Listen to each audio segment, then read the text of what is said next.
হাম ও হামের উপসর্গ নিয়ে সিলেটে একদিনে আরও 2 শিশুর মৃত্যু হয়েছে।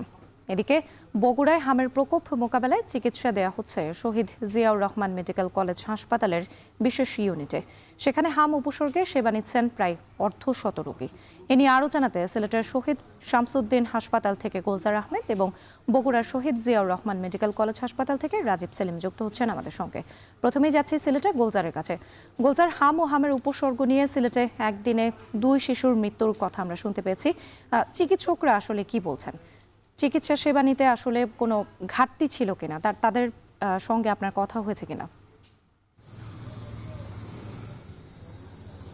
দেখুন, আসলে বিগত কয়েকদিনের কথা যদি বলি, সেই কয়েকদিনে সিলেট অঞ্চলে, বিশেষ করে সিলেট বিভাগে হাম রোগের প্রকোপ বেড়েছে। এটা সত্য, কারণ প্রতিদিনই নতুন করে যে হামের জন্য ডেডিকেটেড যে হাসপাতালটি আছে সিলেট শহীদ শামসুদ্দিন হাসপাতাল, সেখানে কিন্তু রোগী ভর্তি হচ্ছে এবং আজকেও এখন পর্যন্ত তাদের রোগীর ভর্তির সংখ্যা প্রায় 243 জন রয়েছে। স্বাস্থ্য অধিদপ্তর যে তথ্য আমাদেরকে দিয়েছে যে বিগত 24 ঘন্টায় 2 জন শিশুর মৃত্যু হয়েছে শুধুমাত্র হাম রোগের কারণে। এ নিয়ে সিলেট বিভাগে এই যে হামের প্রকোপ শুরু হওয়ার পর থেকে 25 জনের মতো মৃত্যুর ঘটনা ঘটেছে।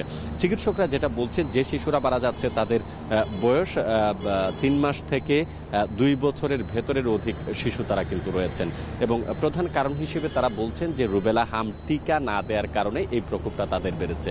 এবং সবচেয়ে আতঙ্কের বিষয় হচ্ছে যে বিগত কয়েকদিনে শুধুমাত্র শিশু রোগী বেশি পাওয়া গেল, এই মুহূর্তে কিন্তু যারা বয়স্ক আছেন, বিশেষ করে 18 বছরের বেশি বয়স যাদের, তারাও কিন্তু হামে আক্রান্ত হচ্ছেন। চিকিৎসকরা বলছেন যেহেতু এটি একটি ছোঁয়াচে রোগ, সুতরাং শিশুর কাছ থেকে যদি পারিবারিকভাবে কেউ তার সেবা যত্ন করে, স্বাভাবিকভাবে তার বাবা বা মায়েরও হাম রোগ হতে পারে।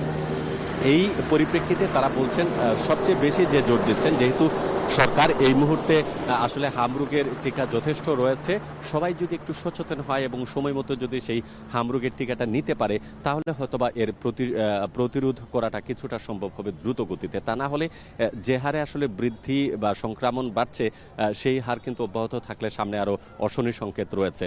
তো এই ক্ষেত্রে আমরা যতটুকু দেখেছি, এই সিলেট শহীদ শামসুদ্দিন হাসপাতালের বাইরেও সিলেট ওসমানী মেডিকেল কলেজে, বিশেষ করে পিআইসিইউতে আরও প্রায় 5 জন ভর্তি হয়েছে সংকটাপন্ন অবস্থায়, হয়তোবা তাদের চিকিৎসা সেবা চলছে। চিকিৎসকরা বলছেন তারা তাদের সর্বোচ্চটা দিয়ে যে সকল রোগী হামে আক্রান্ত হচ্ছে তাদের চিকিৎসা দেওয়ার চেষ্টা করছেন। তো এই ছিল আমার কাছ থেকে সিলেট থেকে হাম নিয়ে সর্বশেষ তথ্য। রাত্রি গুলজার আহমেদ যুক্ত ছিলেন সিলেট থেকে। এবার একটু যেতে চাই বগুড়ায়, সেখানে আছেন রাজীব সেলিম। রাজীব, আপনার কাছে জানতে চাই যে অর্ধশত রোগী আসলে বগুড়ায় ভর্তি হয়েছেন হামের উপসর্গ নিয়ে। তাদের যে স্বজনরা রয়েছেন তারা কি বলছেন? চিকিৎসা সেবা নিতে কোনো ধরনের অসুবিধা হচ্ছে কিনা?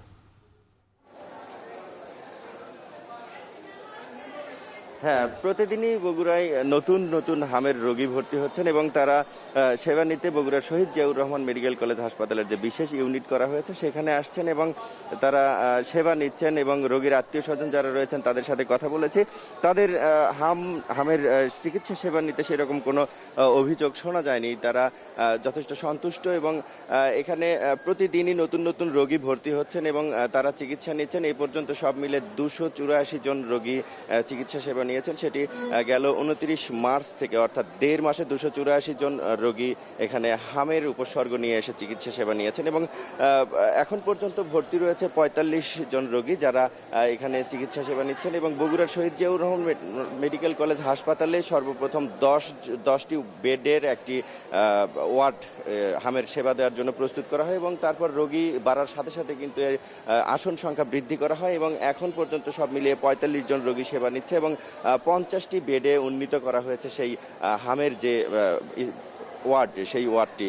এবং এর মধ্যে গতকাল সন্ধ্যা পর্যন্ত যে হাসপাতালের পক্ষ থেকে যে তথ্য দেওয়া হয়েছে যে গতকাল সব মিলিয়ে গেল 24 ঘন্টায় 8 জন নতুন রোগী ভর্তি হয়েছে এবং এই যে রোগী 284 জন রোগী ভর্তি হয়েছে তাদের মধ্যে 191টি নমুনা পাঠানোর প্রয়োজন মনে করেছে হাসপাতাল কর্তৃপক্ষ এবং সেটি ঢাকায় পাঠিয়েছে। সব মিলিয়ে তার মধ্যে 18 জনের পজিটিভ এসেছে এবং বাকিরা সবাই নেগেটিভ। এর মধ্যে মৃত্যু হয়েছে 8 জন রোগীর। 8 জনের মধ্যে একজন রোগী হামের উপসর্গ 7 জন রোগী হামের উপসর্গ নিয়ে মৃত্যুবরণ করেছেন এবং একজন রোগী একবারে হাম পজিটিভ হয়ে মৃত্যুবরণ করেছেন এবং টিকা কার্যক্রম সেটি বগুড়া জেলায় সবগুলো উপজেলায় সব মিলিয়ে 10 লাখ টিকা দেওয়ার কথা রয়েছে এবং সেই কার্যক্রম শুরু হয়েছে গেল 20 তারিখ থেকে। গেল 20 তারিখে প্রধানমন্ত্রী তারেক রহমান বগুড়ায় এসে হাম রুবেলার টিকার যে উদ্বোধন করেন, তারপর থেকেই হামের টিকা দেওয়া হচ্ছে। এই ছিল আমার কাছে বগুড়া থেকে হাম পরিস্থিতির সব শেষ খবর। বগুড়া ও সিলেট থেকে যুক্ত ছিলেন সহকর্মীরা, জানাচ্ছিলেন হাম পরিস্থিতির খবর।